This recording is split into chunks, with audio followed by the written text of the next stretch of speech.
This is only a very thin layer at the top of the ocean. Darius and Pierre are looking at what is in the water both on and below the surface. Seawater is a highly complex medium. One could say it is like a witch's brew, consisting of a great variety of dissolved substances and microscopic suspended particles.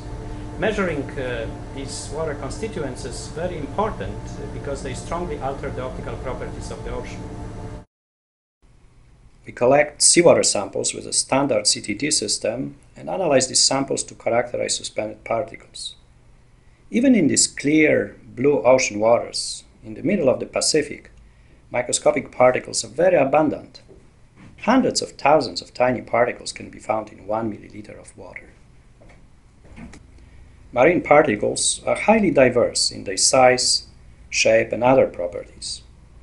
There are, for example, many kinds of plankton microorganisms in seawater, which look particularly interesting when viewed under a microscope. We measure several physical and chemical properties of particles, such as phytoplankton pigment concentrations and particle sizes.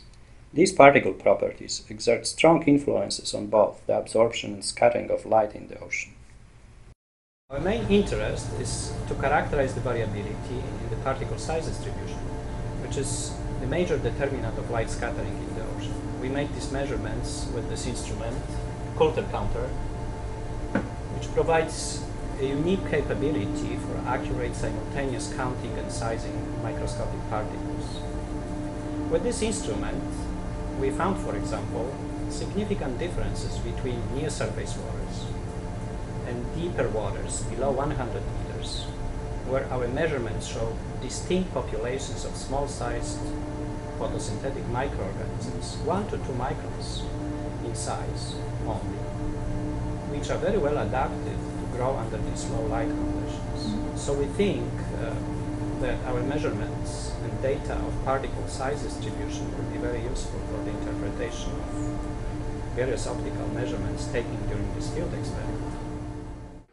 Breaking waves generate bubbles which can stay in the water column for a surprising length of time, and these also scatter light. Helen is investigating these.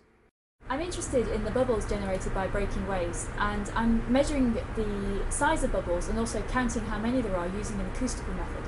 When a breaking wave first breaks, you start with lots of big bubbles, and the turbulence in the wave breaks one bubble into two, and this process carries on, so the big bubbles fragment and fragment and fragment. And so just after a wave breaks, you start with a size distribution which is determined by this fragmentation process. And then after a second or so, what starts to happen is that the big bubbles start to rise to the surface, and the smaller bubbles will probably stay in the water, but some of the gas that's in them will dissolve out, so those bubbles will get smaller. And what you'd expect is that the small bubbles in the water will just get smaller and smaller and smaller and disappear because they will completely dissolve. What you find though is if you look at how long those small bubbles are around for, they last for longer than it should take for them to dissolve if they were just sitting by themselves in pure water. So it's thought that the chemicals in the water, the surfactants, are sticking to the outside of these bubbles and they're slowing down the process of gas dissolving out. So these small bubbles could be hanging around in the ocean for a really long time, and that's what I'm focused on measuring. An acoustical resonator looks like this. Sound is sent from one plate to the other and it echoes between the plates.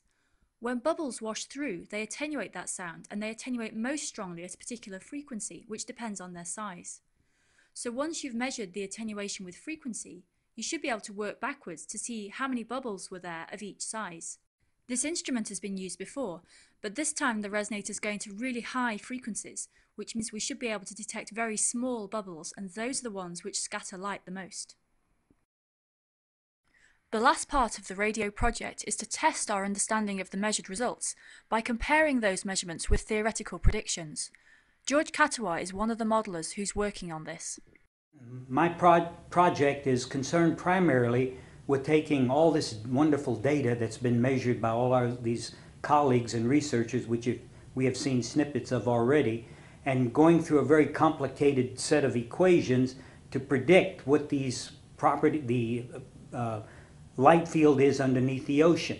We want a complete description so that then we can compare this model with the actual experimental data to see how well it agrees. At the agreement is good, we've done our job. If it's not, we got to go back to the drawing board. It's a wonderful collaborative project, because if we didn't have RaDyO, none of these researchers would really be working with one another. That's the beauty of it.